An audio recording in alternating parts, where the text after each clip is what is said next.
Hello, everyone. Welcome to Therapy Clips with Dr. O. I'm from Human Service Consultants. Today, our topic will focus on the 12-step program. In 1930, Alcoholics Anonymous was founded by two men who could not cope with their own alcoholism through psychiatry or medicine. They found a number of specific principles help people overcome their alcohol dependence. They formed AA to introduce people to who were dependent on alcohol to these 12-step principles. The AA concepts have been adapted to other type of drug addictions. For example, Narcotics Anonymous and Cocaine Anonymous. So that people can get a handle on their addiction, but not only to addiction to drugs, but to addiction to other things like gambling and overeating. People who are dependent on drugs or alcohol have found that others who are also dependent on drugs and alcohol can be of enormous support and they can help each other. For this reason, these groups have been called fellowships, where participants show concern and support to one another through sharing and understanding. So you may ask yourself the question, do I need to attend 12-step meetings? Well, it works for some people, and for some other people it may not work as well. It depends on the individual's investment into the 12-step meeting. But if you're in any type of treatment program, then it is essential that you establish a network of support people for your recovery. Attending treatment sessions without going to a 12-step meeting can only produce a temporary effect. But when you are involved in your self-help groups like AA and NA, then you're more likely to have a more successful recovery.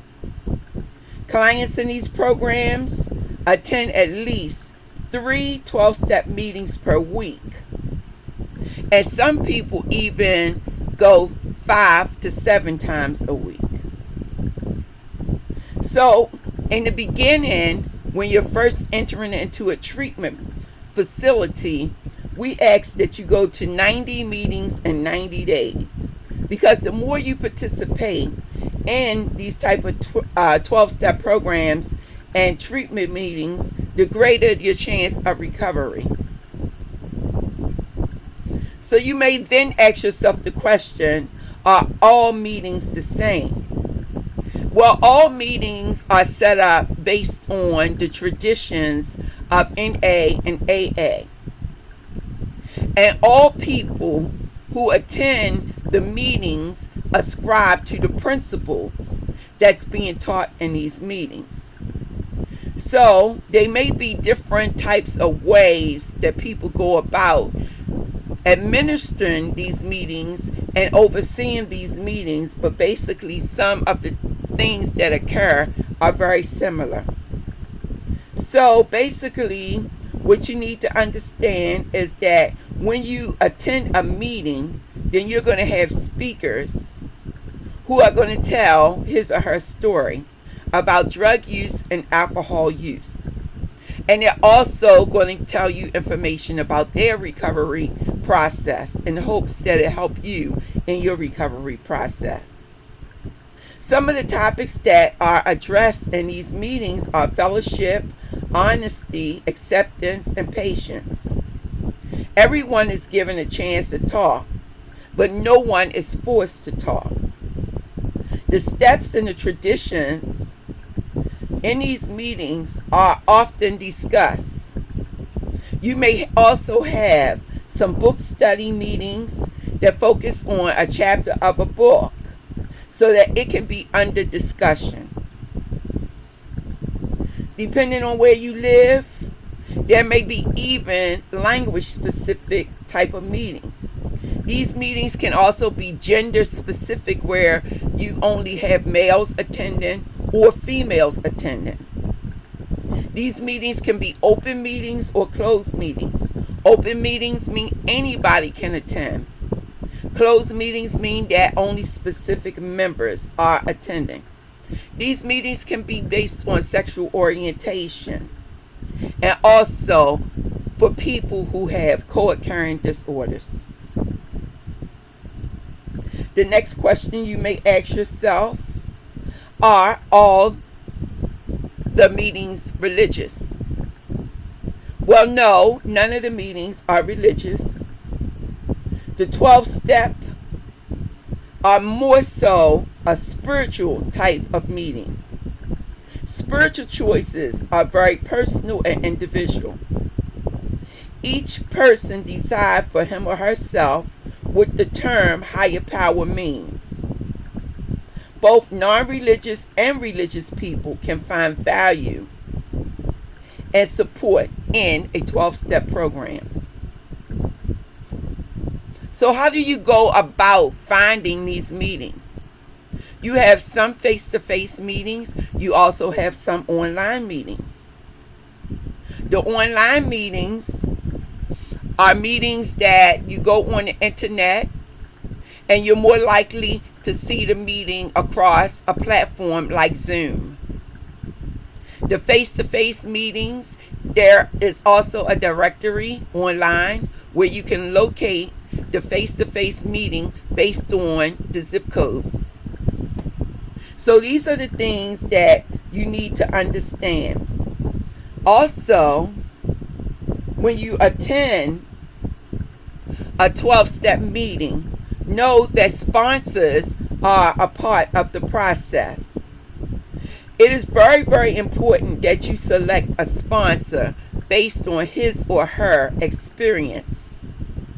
Anybody who is new in their sobriety should not be selected as a sponsor. A sponsor should be that individual who has had a great deal of clean time. So, here are some of the characteristics that you should look for when selecting a sponsor. A sponsor should have several years of abstinence. A sponsor should be helpful and living a healthy lifestyle. A sponsor should be active and a regular participant in the 12-step meeting. A sponsor should be someone you can relate to. A sponsor should be not a romantic partner. There are various alternatives to 12-step meetings, and these alternatives are specially designed meetings. Now, I'm going to name a few that's out here so that if you're interested, you can become familiar with these meetings by going online to investigate and then finding a location where this type of meeting is being sponsored. So, there's Women in Sobriety. There's Jewish Alcoholics. There's Smart Recovery. There's Secular Organization for Sobriety. And there are different types of community-based fellowship meetings that take place in churches, synagogues, mosques, temples, and other religious type of organizations. So basically, we're going to end this presentation by some questions you should consider before you attend a 12-step meeting. Have you ever been to a 12-step meeting? If so, what was your experience? Have you attended any other type of recovery meeting? Do you plan to attend 12-step meetings? If so, where and when? How might you make use of 12-step meetings or stop using? Are there alternatives to 12-step meetings that you may consider before you actually go to a 12-step meeting? This ends our presentation. I'd like to thank you for your time. This has been another therapy clip where I introduce you to some of the information that you will find helpful in attending a 12-step meeting. As always, I want you to love yourself, but extend your love to someone else, because when you're in fellowship, each person is helping the next person and vice versa. Be blessed until we talk again. Have a blessed day.